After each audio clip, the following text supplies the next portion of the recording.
welcome to this episode of Battling with Business with me, Gareth Tennant. And me, Chris Kitchener. In this podcast, we explore ideas and concepts around teams and teamwork, leaders and leadership, and all things in between. It's a discussion between a former Royal Marines officer and a product manager from the world of business, comparing and contrasting our experiences as we attempt to work out what makes teams, leaders, and businesses tick. So, this week, Chris, we've got another guest. Another guest. To be honest, I still can't believe people are willing to come on and talk to us. I think it's probably because they obviously haven't heard our podcast. We are very lucky to have another guest today.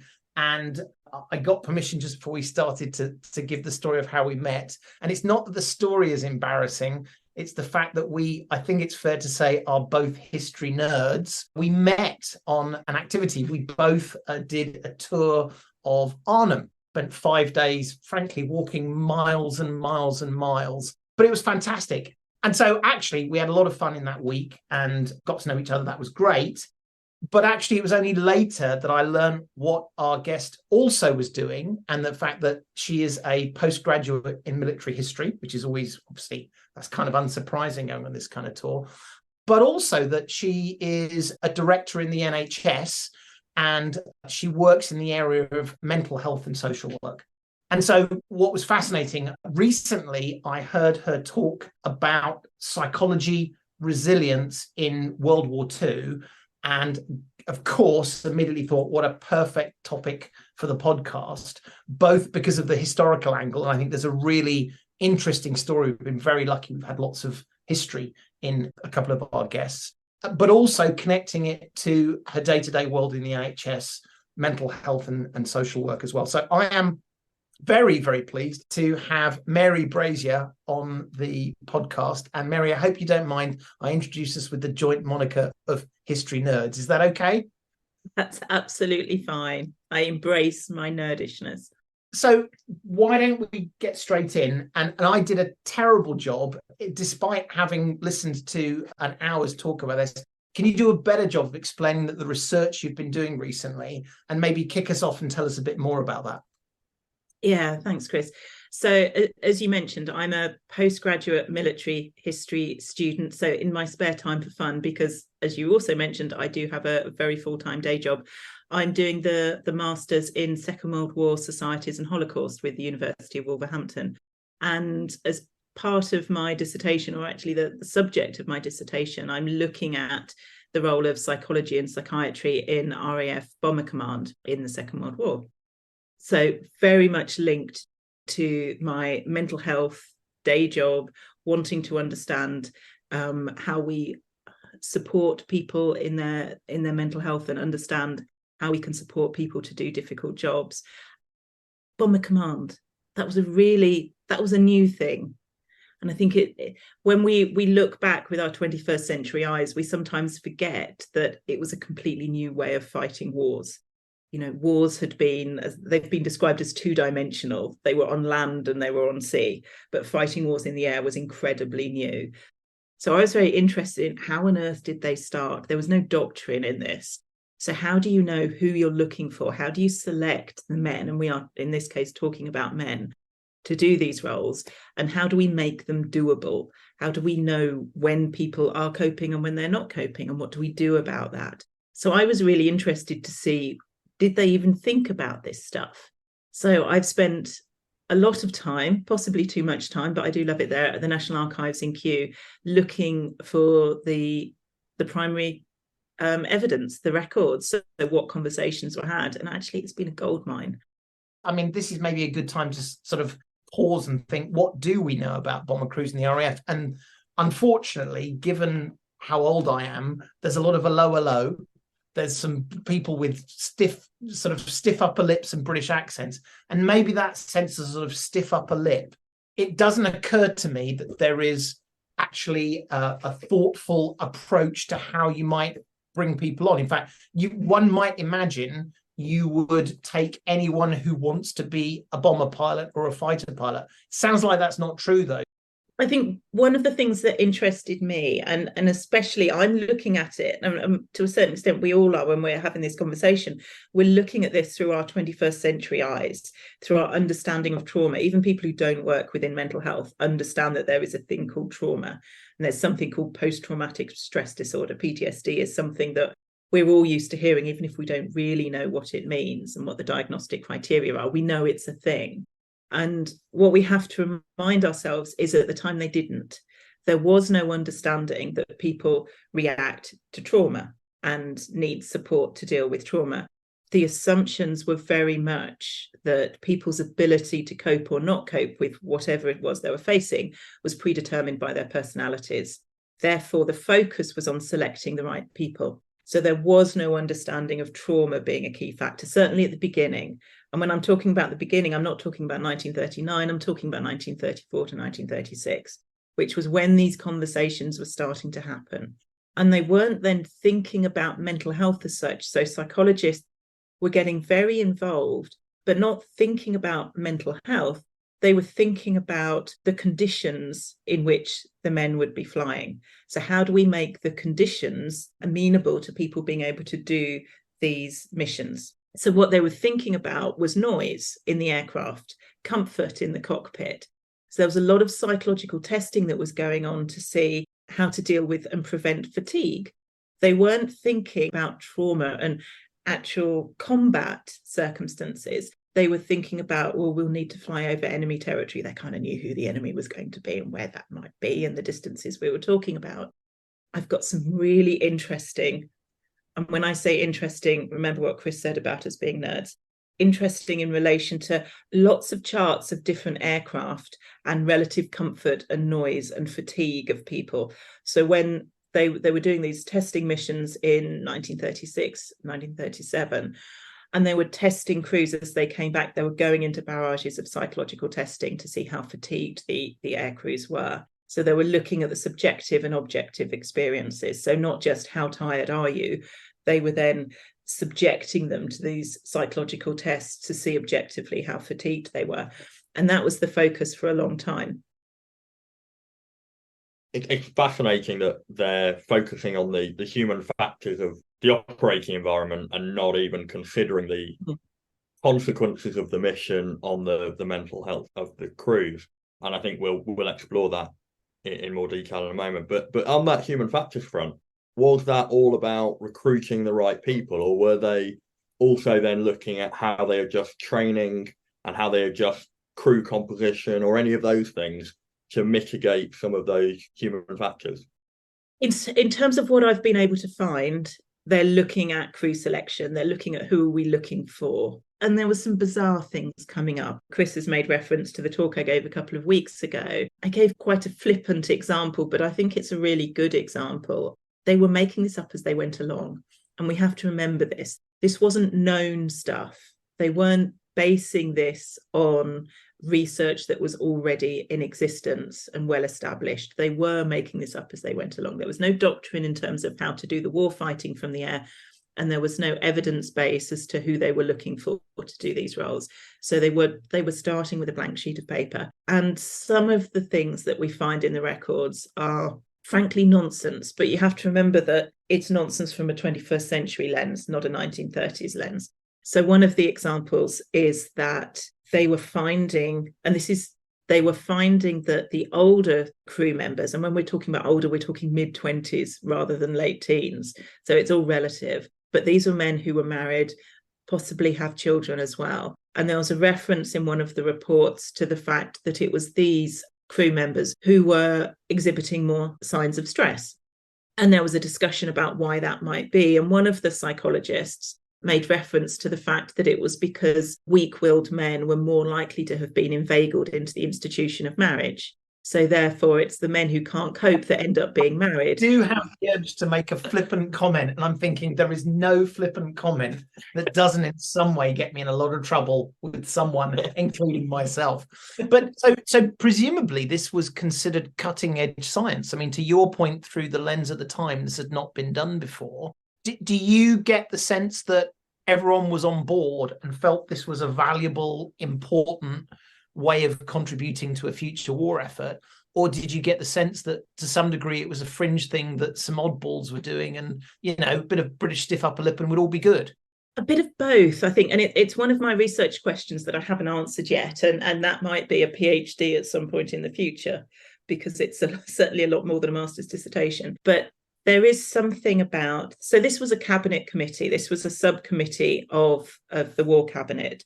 So it was certainly formalised. It was happening under that aegis, and it wasn't just the RAF, the Air Ministry, it was the Navy and the Admiralty, and it was the Army as well.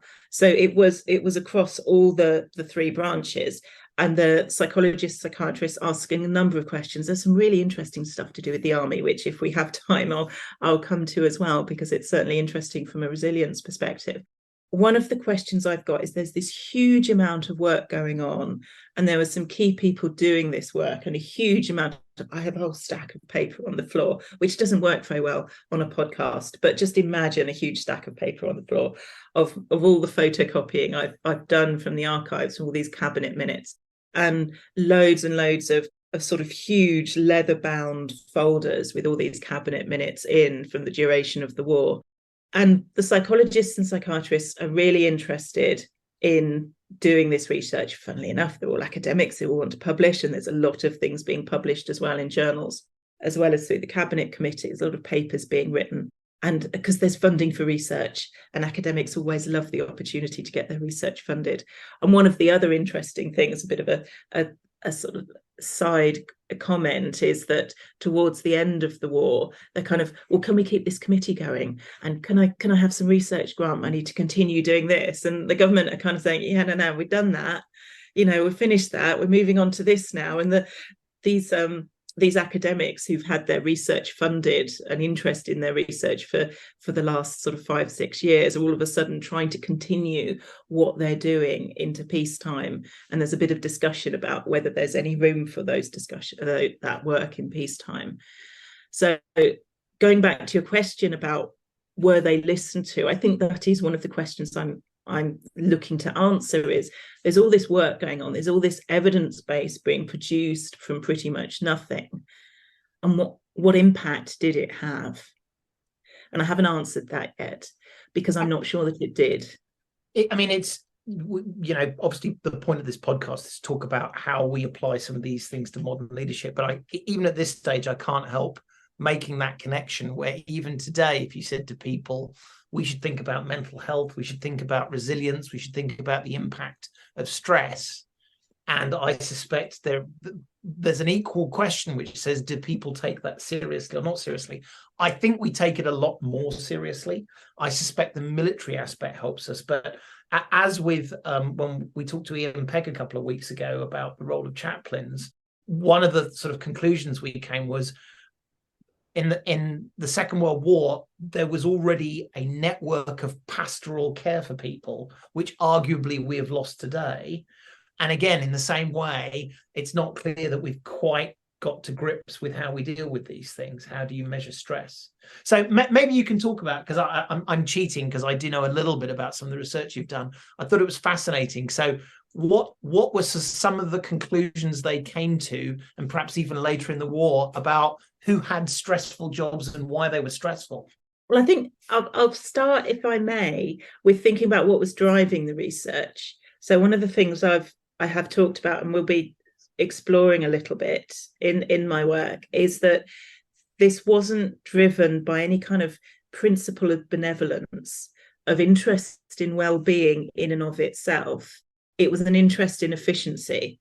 So the most valuable resource that the RAF have got are the trained pilots and the bomber crews.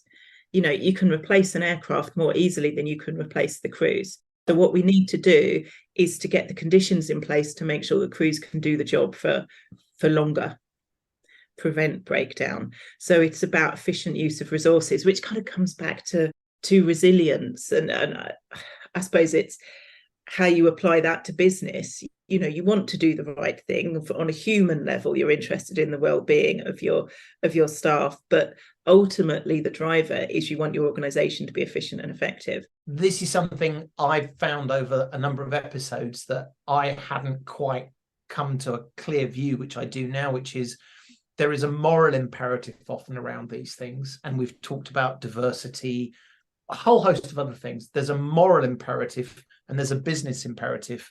And what's really interesting is how often those two things overlap one another. So the idea that you would say, oh, well, stiff upper lip, don't care, whether you think it's the right thing for people, that's a good reason to have it. But even if you don't believe in that, you should believe in the fact the people you hire, whether they're in the military in the Second World War or the people in your team today, are your most expensive and valuable resource, and therefore why wouldn't you protect them?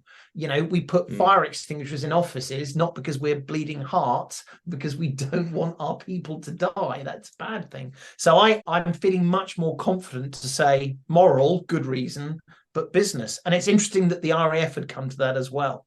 What was there a sense of moral in there as well, or was it literally all we're going to talk about in our reports and all that we're going to talk about is human capital?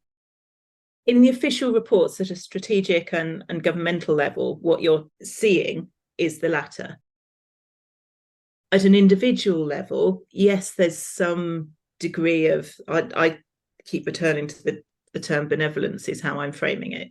So, and again, it's absence of evidence isn't evidence of absence. Was there kind of a moral, ethical desire to do the right thing because it's the right thing? Possibly at an individual level. Does that come across in the official records? Not so much.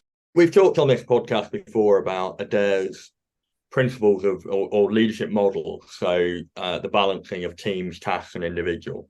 And it strikes me that in a time of existential crisis, global war, it's okay to prioritize the task over the individuals when looking at things from a macro level. So I think we can probably sort of have a little bit of empathy for a government and a military that's trying to save the country. But it's interesting that you talk about the fact that they're concentrating on the environmental conditions, the human factors. And it strikes me that they're focusing very much on the individual and the task, but not so much on the team. And part of that is sort of reflected in they're not looking at compounding issues of people coming back from doing missions that have quite negative impacts, both for the enemy and for the crews, and not really taking into account the compounding effects of multiple missions. Do you think is that a fair assessment? In terms of the emerging understanding and the emerging evidence base towards moving from sort of 42, 43, that's starting to come through, because one of the areas I've been exploring is how do they know how many missions is enough? So one of the things they were exploring is, and this was a question I have for again, going back to my nerdishness in this area, I do love a war film. And there's a few war films where they're talking about the last mission and he's got this many missions. You're thinking of Memphis Belle, for example, although clearly that's American, but where they're clearly talking about there's a defined number of missions. So I had a question about, well, how on earth did they reach that number? How did they decide that there should be a number? And how did they decide what that number was? And was that consistent across different air forces? And the answer is yes. But one of the things that's interesting from an RAF perspective is that they were also talking about, should there be? And if there is one, what is it? How do we measure it? And at what point do we take people off the line? Or the equivalent, whatever the equivalent term is for an RAF perspective. But there was a bit of back and forth between the clinicians doing the evaluation and station commanders and station medical officers. And there's one station commander whose response was, he was a bit of an outlier, because most station commanders were in agreement that we need to set a limit, not only in terms of physically there's only so much that these men can do, but there needs to be an end in sight, that people need to know what they're aiming for. They can't go on forever. And similarly to, and this is changing the subject somewhat, but similarly to when we think of the psychological impact on prisoners of war, part of the challenge that they had was they weren't serving a defined sentence. They didn't have an end release date in mind. They didn't know how long they would be imprisoned for. But that's another rabbit hole we can look at later, maybe. I think it's a really interesting point there, because I think that is a general principle that applies to any team, whether that's in combat in the Second World War, or whether that's working people hard in a commercial company today. If people don't have an end in sight, an objective they're aiming to get to, then it's incredibly difficult to push yourself beyond what's comfortable. So if you want to get people to work beyond what is a routine, beyond what is comfortable, then they need to know why they're working, what they're working for, but they also need to know when it's going to end. I first of all, I think that's true, but this is a question I don't know the answer to. One of the things that in my world in software, which I've always found challenging, is that it's a never-ending world. Yeah, there is no conclusion. The moment you've finished building some software, you're on to building. So this idea of how long is it going to take and how do you get there can be highly valuable. Now, I think one of the questions I've got is, when you have that, does that elicit more performance? So bringing it back to the Second World War example, I wonder, is there a sense that if we say there are 20 missions that you have to fly, does that actually increase performance because people are more focused? And if you don't have a limit, people say, well, I'm going to settle back into a lower level of performance. Crazy question, which is, if you set a target, do you get more out of people than if you have an underlying ongoing thing? Was there any sense of that? Did they get a sense of, did they measure performance of air crews? How did they do that? Yes, they did. Don't ask me how. Someone asked me how at the talk a couple of weeks ago, and I had to say, I don't know. But one of the things they were describing, and I know I'm waving my hands around, which again is great podcasting, but what they were describing was a performance curve. And they were saying, at what point do we take men out of operational flying duties? Do we wait until they're coming down the other side of the curve? And what they decided was, no, we take people off operational duties when they're at the peak of the curve, before their performance is starting to deteriorate. Again, I will have to find out, and it is on my to-do list to find out how they measured the performance and how they gathered the data for the curve. I think this is, and I know we sort of bounce around on things like resilience. I think that's a really, really important statement. I have worked in teams under enormous stress. And typically in business, when you're under enormous stress, the ability to stop is dictated by outside forces. The project is going to take a year, and so therefore we will do this until the year is up. What's interesting, what you're saying, is the RAF had a sense of, if you keep doing that, if you keep applying stress, at some point the performance will fall off. I think that's what you were saying. And therefore they were trying to predict when that performance would fall off, and, as it were, remove people from that stress to give them time to recover. What a fascinating idea. Name me an example in business where someone says, Bloggs has been working on this project, it's been incredibly stressful, we need to take him off this project to give him time to recover. I have never heard anyone say that. It is, I mean, typically stress is short-lived, but when that stress continues over a long period, I don't think I've ever heard businesses think about that and take it into account. I've only ever heard of it when somebody signed off with sick leave, which means they've gone too far. And even then, it's just a conversation saying Bloggs is not well, and everyone says that's terrible. And no one ever says, well, wait a minute, Bloggs being ill is very bad. If he's ill, do we have other people, and what to do? Yeah. I have not thought about that. And by the way, I can imagine organizations would hate that idea. So what you're telling me is, we have a fixed capacity to deliver work, and some crazy person wants me to take that capacity away because a thing that hasn't happened might happen. But it's quite common in the military. So, and there's a counter argument to it, which I'll come on to. So in the military, it is pretty typical to go on a defined length operational tour. And during that tour, at some point, you have a defined length amount of rest and recuperation, R&R. And And so there's a management burden of how do you manage everybody's R&R so that you maintain the operational capability of the team throughout that. So not only are you having to manage a sort of spreadsheet of keep people's time, but you've got key individuals in there. So you've got key leaders, experienced people, inexperienced people, people with specific skills, machine gunners, medics, whatever it is. And of course, it will depend on the function of the unit. And they've all got to go on leave at some point, and they all come to an end of the tour at some point. And there's two ways of doing this. You can have a rolling process, so individuals, end of tour is at some point, and then it's continually changing over people, but slowly. Or you can have units that deploy, and then you have a relief in place of another unit.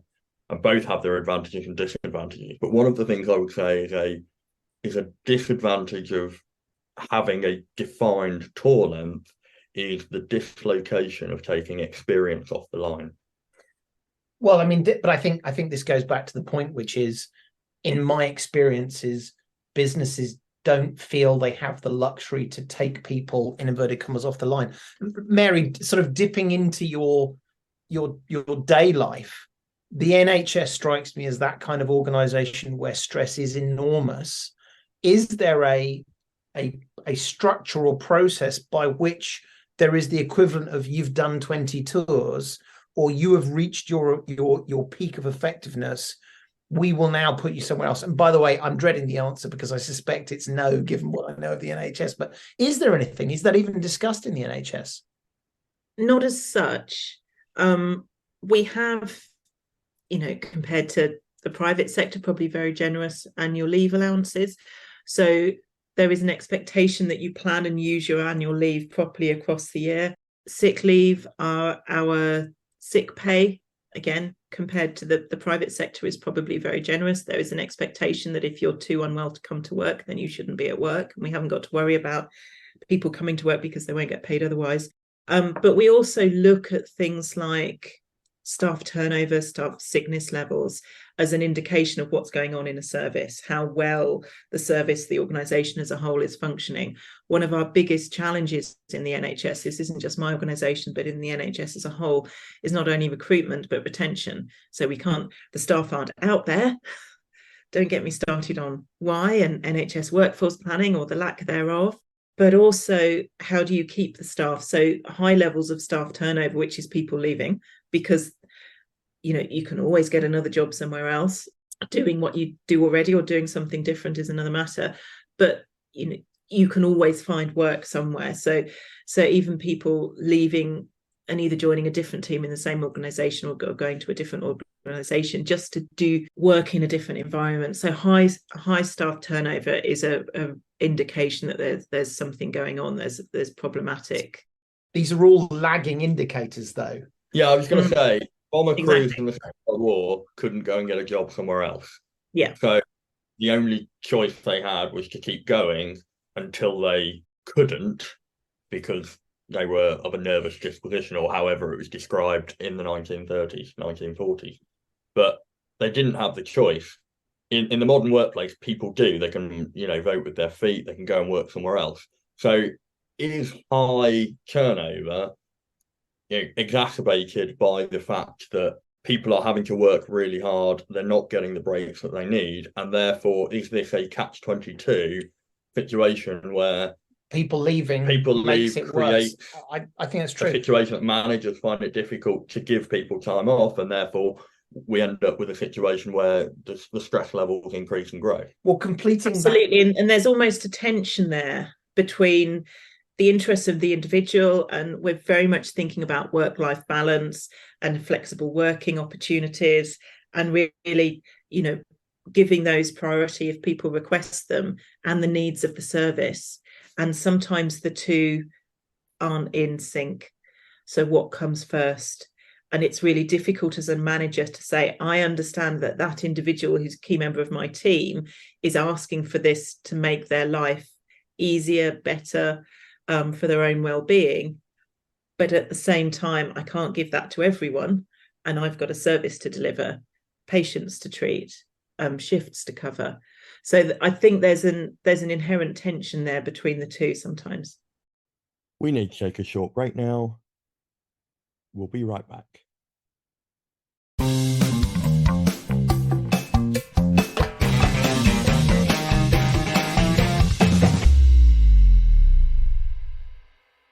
I wonder, that's why I love doing this podcast, because I'd never considered this, which is if you could walk around with a big screen on the top of your head that showed where you were on your performance curve, so everyone could see it, I wonder whether that would lead to very different behaviors. In other words, managers would walk around and say, Bloggs is at 85%, okay, good. Kitchener's at 98%, we have to keep a close eye on him. Gareth is at 105, we need to pull him out. In other words, again, it's not out of some moral, we want to be nice to people. It is literally, as we have said, people leaving as an example of this sort of symptom is very bad. So I think if it was clear, if it was visible, like the indicator in a tank of petrol, then I suspect we would have a very different perspective in the world of business, because it would be blindingly obvious. I can take someone out, put them back in a month, and they'll be good. I think the problem, which I guess takes us to the back to the story, is you can't see this stuff. They're all lagging indicators. And so the RAF was attempting to say, rather than waiting for a lagging indicator, someone saying, I'm not getting into the aeroplane, how can we detect? So maybe this is a good segue back to you, Mary, to say, so how did they evolve those ideas of stress and when people would break? And going back to your idea, how did they evolve those ideas? It's a really good question, because it's also bleeding obvious that when they were doing this work in the late 30s, no one was being shot at, because you don't really test things by using real bullets and shooting at them. And not allowed, I've heard. Health and safety gone mad. No, it doesn't go down very well. Even in the 30s, that was kind of frowned upon. So when they were looking at the factors that were influencing fatigue, they were looking at things like comfort and noise and the heaviness of the controls of the aircraft, and they were really thinking about that. There was even this sort of test cockpit called the Cambridge cockpit. Both Oxford and Cambridge were involved. I tried to see if I could work out some kind of boat race analogy, but unfortunately not. But there were both universities where their academics were very much involved in this work. So they were very much looking at the physical environment. And it was almost kind of then only when the combat starts, they're thinking, oh yeah, maybe that might have an impact as well. That you can't test that out beforehand. So when I'm looking at the data that's coming out of this work in kind of 36, 37, 38, it's not involving being shot at and how stressful it is to be dropping bombs over enemy territory and dealing with flak and enemy aircraft. It was dealing with the stuff that was within our control in peacetime. But when you're starting to look at the evidence that's emerging during combat missions, they were looking at, well, which roles within a bomber crew are reporting higher levels of stress. And so they were looking at the different roles. Don't ask me which aircraft, because different aircraft have different roles. But your bog standard bomber crew, and the role within the crew that suffers more from stress, or was reported to suffer more from stress, was the air gunner. So pilots have a job to do the whole time, plus the responsibility, as do co-pilots, navigators, the radio operators. Again, they've all got a job for the duration of the mission. The air gunners have, from the time they're flying over the home territories, there's not a lot to do except to think about the fact that you're going to be shot at as soon as you get over enemy territory. Then you've got however long duration of being shot at and of shooting other people, and then your imminent doom maybe. And particularly with some aircraft, the enemy aircraft know where the air gunners are sighted, so that's a target for their guns as well. And then when you're flying home again, you're like, oh my God, how am I going to get on this aircraft? I've survived this time. Am I going to survive the next time? So you've got the time to reflect and focus and think and dwell and ruminate on your imminent doom, whereas your colleagues who've got a job to do all the time, they haven't got as much time to dwell on those factors. So there was some consideration given to the actual psychological impact then of the experiences. So that's when what we now refer to as trauma started to be understood a little bit. I suspect also with air gunners in some of the aircraft, they were quite isolated in comparison to the rest of the crew. And I suppose that probably exacerbated that feeling of being vulnerable, especially if you've got very little to do. But I wonder if the bomb aimers as well, some of the larger aircraft, bomb aimer was separate to navigator. And so a job that, again, only going to be done whilst over enemy territory for a very short period of time. But also in terms of delivery of effect, probably one of the most decisive of the jobs. I think it is fascinating, this idea that there are different levels of stress and different levels of trauma. My aha moment 5 minutes ago was that we don't think about how stress and trauma impacts our work. I think the NHS and the military are probably two outliers where they understand a bit of this. But if you said, I run a software business, let's think about the trauma and stress we bring, I think, particularly in today's climate, there'd be a Daily Mail headline which would include the word woke, although to be fair, everything is woke in the Daily Mail, including HS2, apparently. I thought that was quite clever. But anyway, the idea that you could look at different roles and say, how connected are they to a team? How focused are they? Yeah. I do think we're missing a trick. I suspect the trauma that you experience in the military, and particularly for World War II air crews, Second World War air crews, is more obvious and more extreme. But actually, I would argue the stress and the trauma over a period of time in jobs in the business world can actually be more insidious because it's not as visible. It's not like you're going to say, I can't get in the aircraft this morning, or I can't sit at my desk. Yeah. Actually, the more insidious is the productivity decreases and people stop being useful to you or leave. It's another one of these things. Have we missed a trick?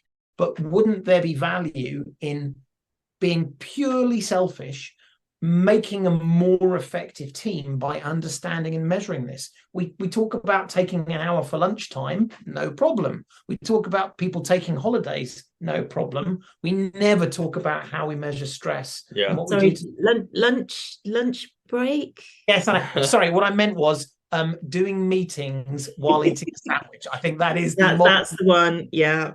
When you talk about dealing with these things, the default is to give people more time and to give people more comfort. And that was clearly the sort of instinctive thoughts of the psychologists pre-war in the 1930s.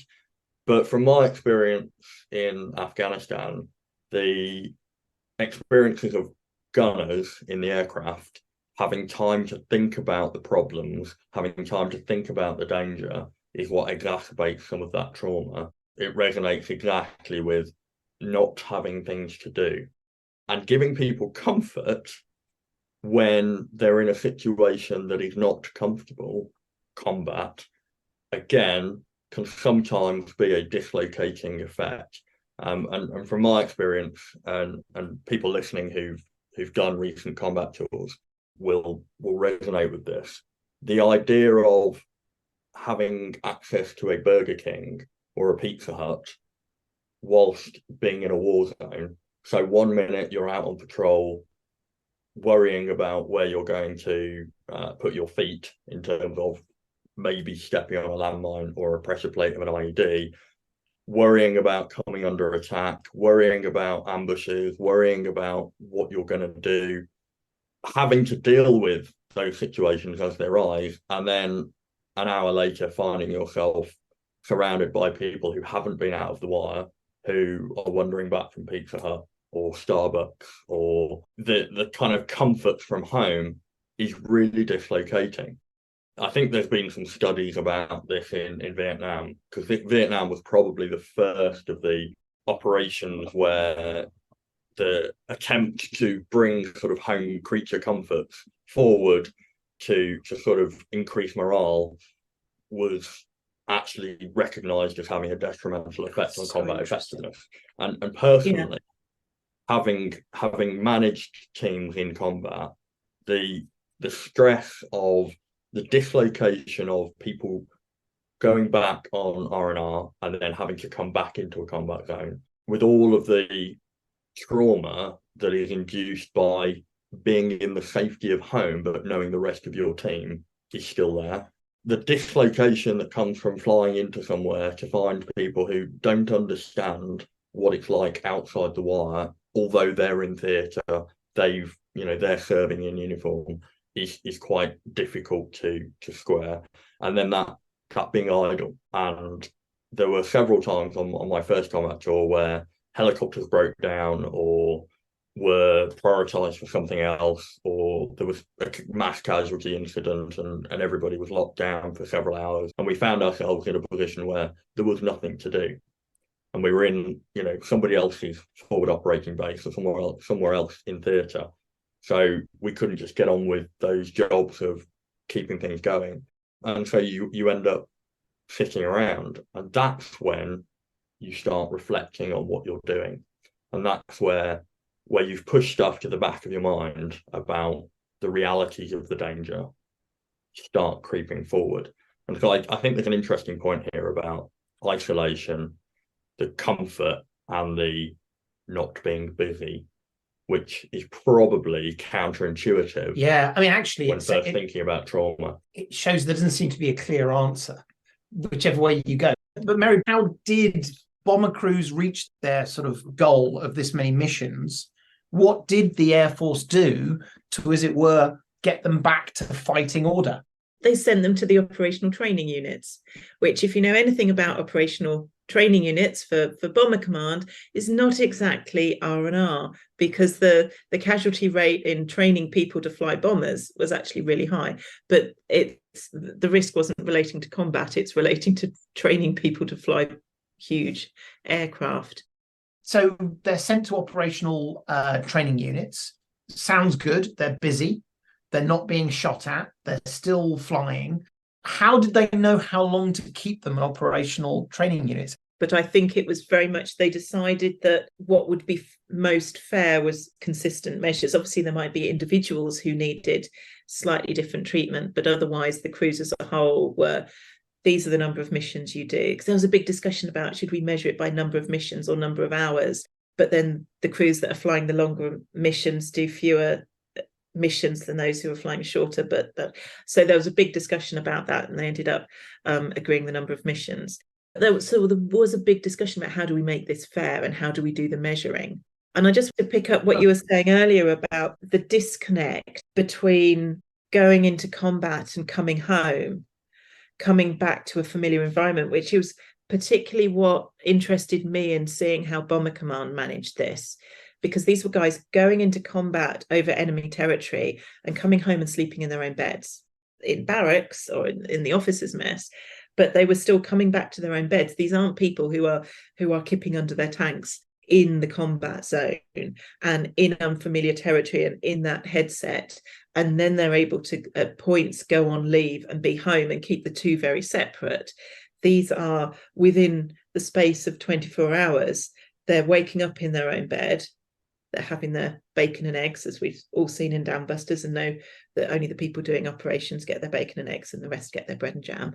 And then they're going off doing their combat mission. They may or may not come back from it. And then they come back, and are they going to come back next time? And it is that real disconnect between the two. And how do you get into each headspace of, we're at home now in our own beds and we can go and leave this weekend and see our families, but we're still flying night missions over Germany. How do you manage that headspace? In the same way that there was a lot of research into British Army personnel serving in Northern Ireland and the impact that had compared to serving in, if I can use the term, foreign nations that are unfamiliar, because there was so much about Northern Ireland It's just the brand names, just the language, everything's very familiar. That then had an impact with people coming home. And in terms of, if we're thinking about symptoms we now understand as PTSD, that was more of an issue for those who'd served in Northern Ireland than those who'd served elsewhere.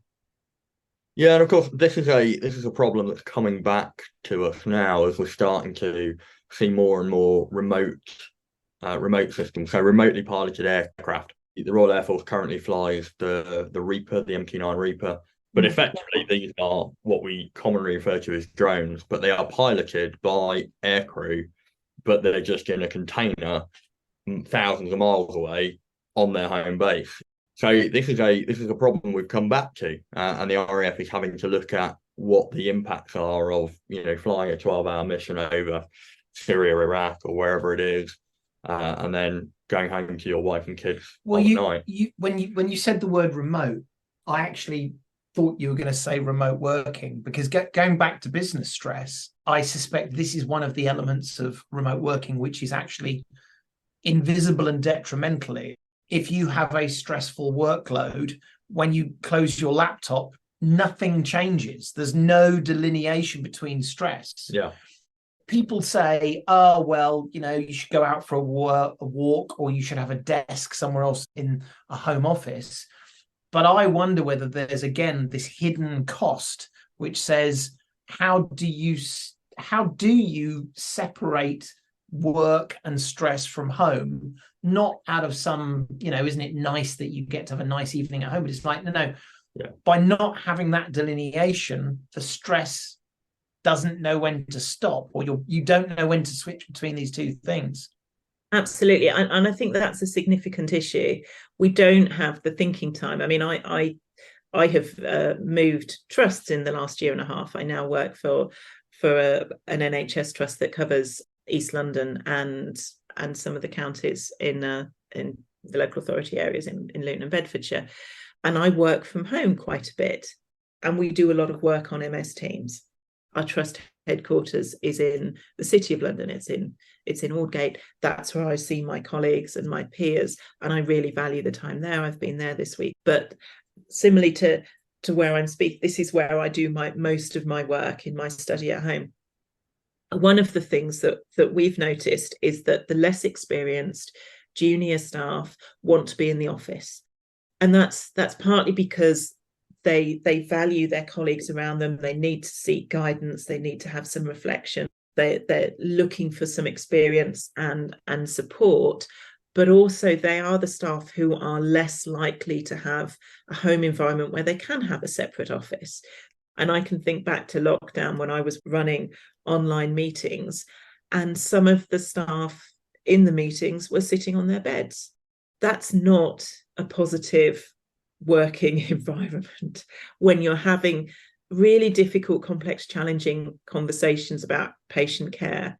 But even if we are in an office with colleagues, when we're doing a lot of online meetings, we can be in an office, and some of the meetings we're having, they're in colleagues who are in an open plan office environment, but they're not speaking to each other. We're all communicating through Teams with headsets on.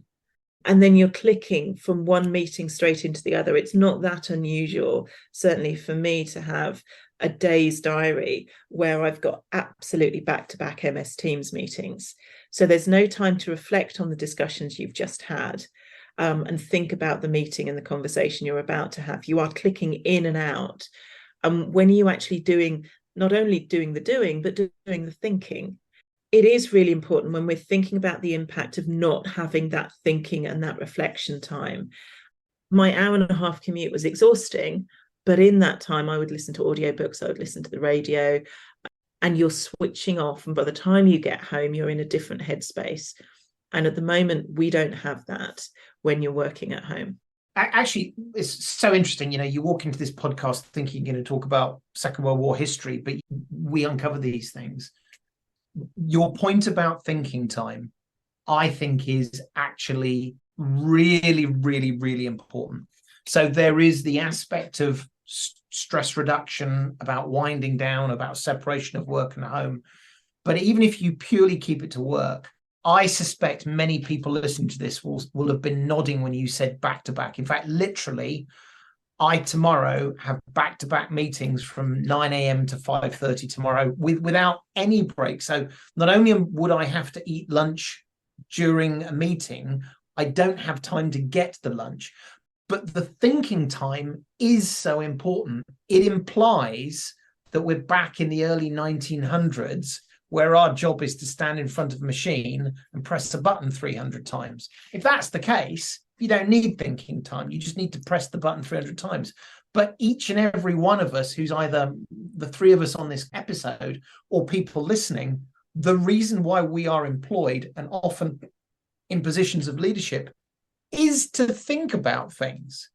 That's so important, is really important, not just to sort of unwind, but also as, and this is going to sound particularly hippie, we are creatives. It's not that we do creative jobs, but as leaders, that requires creativity and thought.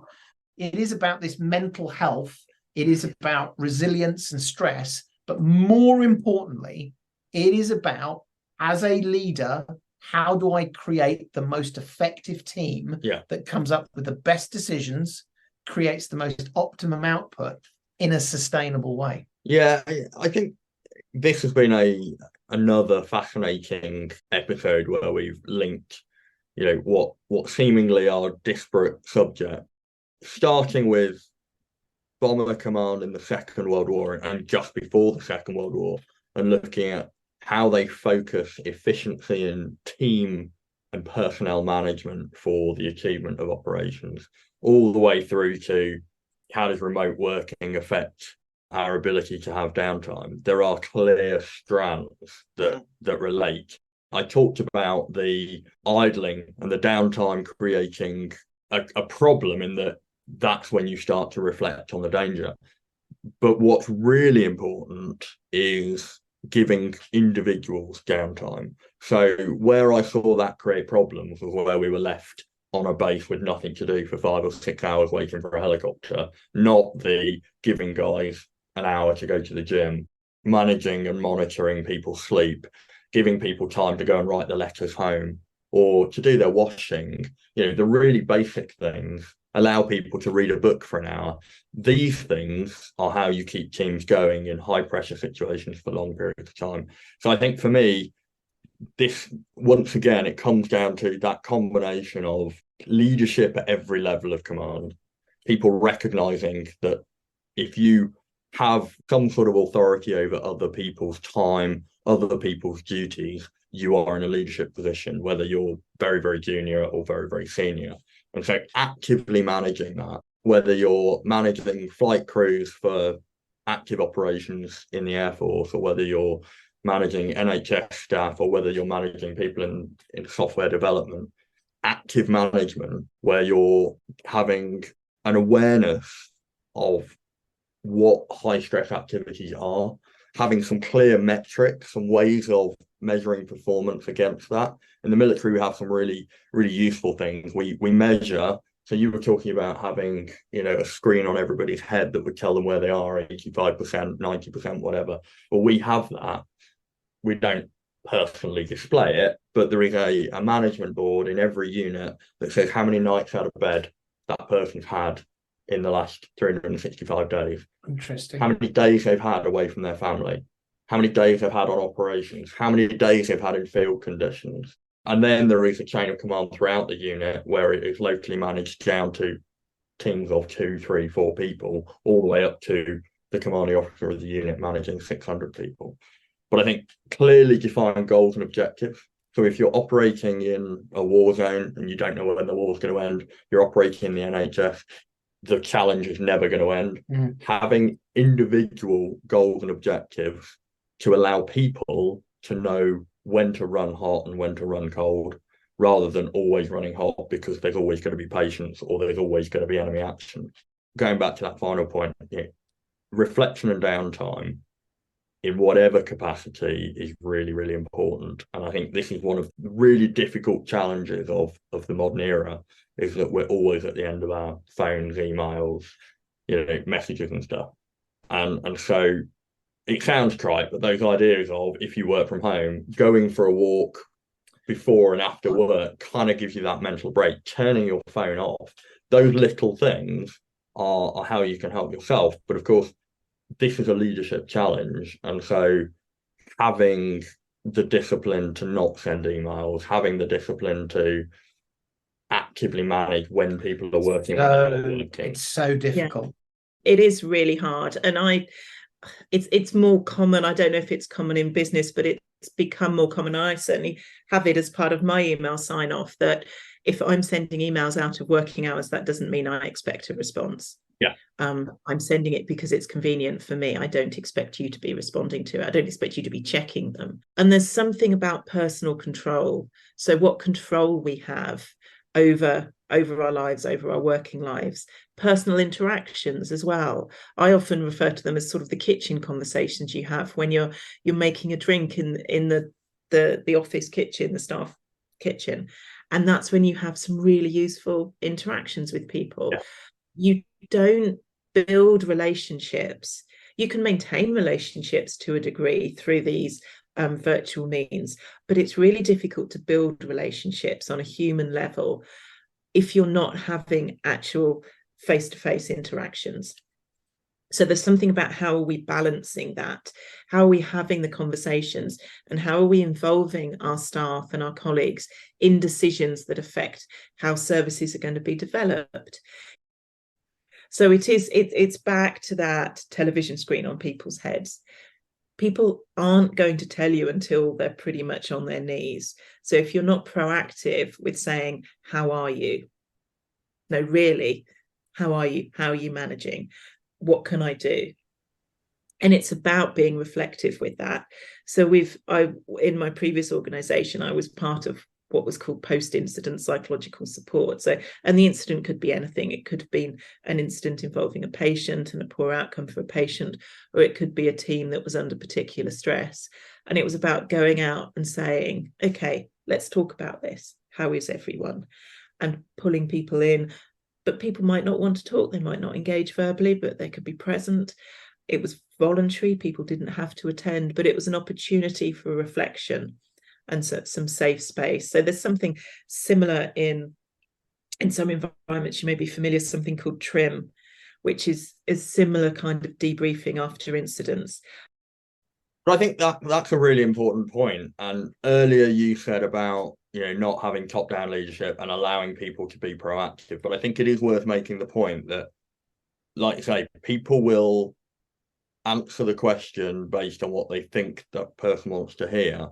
And if you don't top-down manage things like leave and enforce leave, people will put their own physical well-being, mental well-being behind being seen to be present and being seen to be active. This conversation has left me, don't take this the wrong way, Mary, unsatisfied. The reason why I say this is unsatisfying is these all feel like really blunt tools.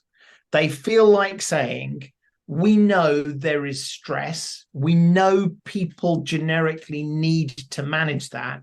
And so we are going to have this sort of scattergun effect of things to reduce the risk.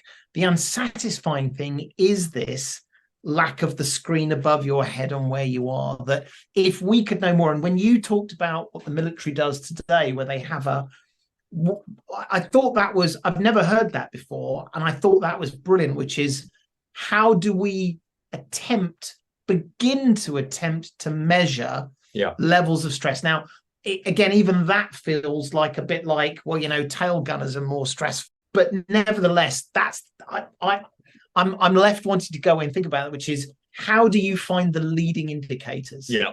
Because if you could, this is an ideal. If you could literally match how you treat people based on where they are on that curve, you would have happier, healthier, more efficient, more effective. I think we've all suffered stress over time. We've all felt our effectiveness wax and wane. There is a real vein of gold where if we could do something about it, and I honestly can't see how you do it effectively, that would have an enormous effect on teams. Knowing the moment to take someone out of a project. As I say, this one for me has been unsatisfying, but even then, that is the point of this podcast, which is, I don't think we ever claim to have all the answers, but the more we think about it, the better. And I think tying some of these together and giving historical parallel has been fantastic. So, Mary, thank you so much for joining us tonight. Come for the Second World War history, stay for the less resilience and working and managing stress. Really fantastic. Just to round off, as always,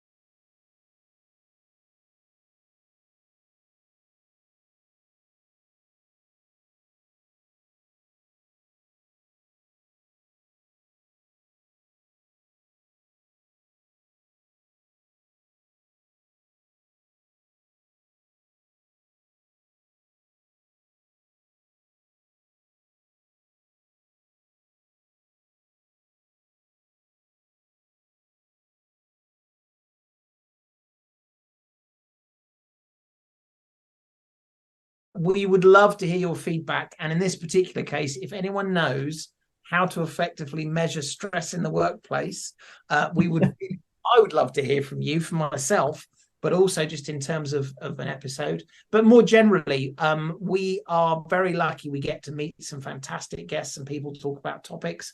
You probably have a topic we haven't thought about, so please let us know. We are on the platform formerly known as Twitter at Battling with Biz with a Z. We are available on email for old people, as more and more people seem to be saying, although I get loads of blooming emails each day. battlingwithbusiness2s's@gmail.com. And we've resisted it for the first 35 episodes, but like and subscribe, I believe the young people are saying. So if this is your first time listening to us, please do subscribe. There's a massive back catalogue, so that when myself or Gareth say on a previous episode we have discussed, you can find out what we've discussed. Other than that, though, it only remains for me to say, Mary, thank you so much for joining us. And Gareth, as always, a pleasure to have you outdo my stories with stories of combat tours in Afghanistan. So thank you very much.